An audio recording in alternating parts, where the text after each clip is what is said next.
दो तीन तरह के अलाइंसेस होते हैं। एक होता है जब एक झंडे तले, एक सिंबल तले आप इलेक्शन लड़ते हैं, जैसे पीएनए और आईजेआई का हम ले लें।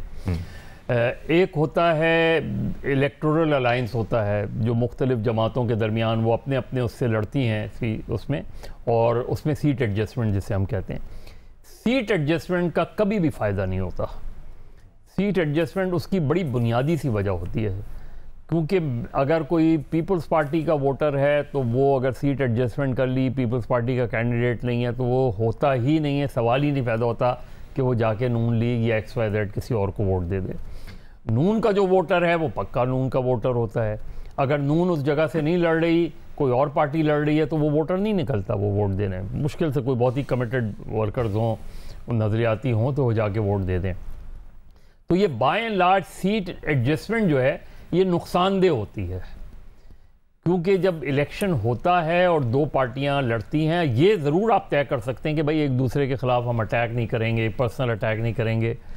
लेकिन जब आप सीट एडजस्टमेंट करते हैं तो उसका तो मुझे नहीं पता कि सीट एडजस्टमेंट्स होते हैं नहीं होते हैं, लड़ते हैं नहीं लड़ते हैं, लेकिन फ़ायदा नहीं होता। फ़ायदा जो है इलेक्शन लड़ने का ज़्यादा होता है, यानी दूसरे के हक़ में भी अगर होता है, क्योंकि इलेक्शन टेम्पो बनता है ना, जब जमातें लड़ रही होती हैं इलेक्शन, तो उसमें आपका वोटर निकलता है, आपका वोटर चार्ज होता है।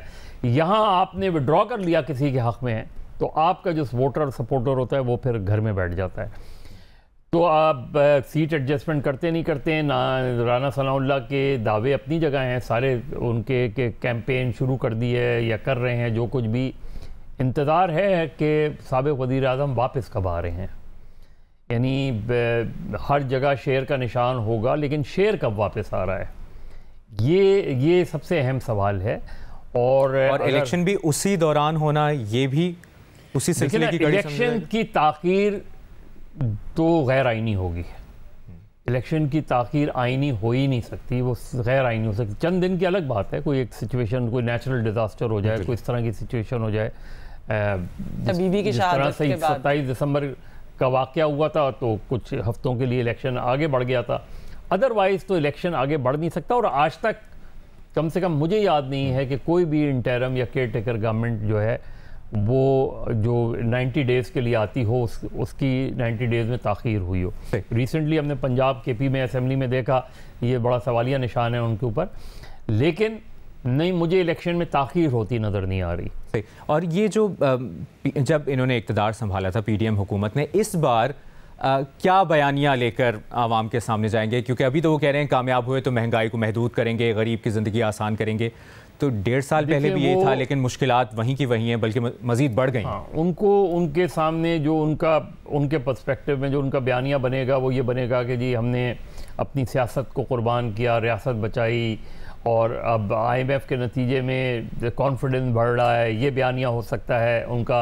और हम बेहतरी की तरफ जा रहे हैं, इकोनॉमिक डेवलपमेंट की तरफ जा रहे हैं, और अगर आपने हमें वोट दिया तो महंगाई कम होगी।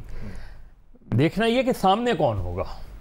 सामने अगर ये बयानिया होता है कि इनके 15 महीने में डॉलर जो है वो ऊपर चला गया, महंगाई ने लोगों की कमर तोड़ दी, पॉलिटिकल विक्टिमाइजेशन हुई, लोगों को जेलों में डाल दिया, अगर सामने ये बयानिया होगा, जो कि जाहिर है PTI का बयानिया होगा, तो फिर PDM को और पीपल्स पार्टी को मुश्किल का सामना करना पड़ेगा, ख़ासतौर पर पंजाब में उसमें।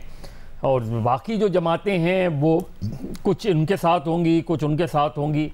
मेन मुकाबला ये है कि PDM plus Peoples Party versus PTI, ये बहुत सिंपल सा मुकाबला है। अब अगर सामने कोई होगा ही नहीं, और तो अगर माइनस PTI, फिर किसका मुकाबला होगा? माइनस PTI होगा तो फिर जाहिर है फिर पीपल्स पार्टी और इनके दरमियान होगा, लेकिन फिर उस इलेक्शन पर क्वेश्चन मार्क होगा।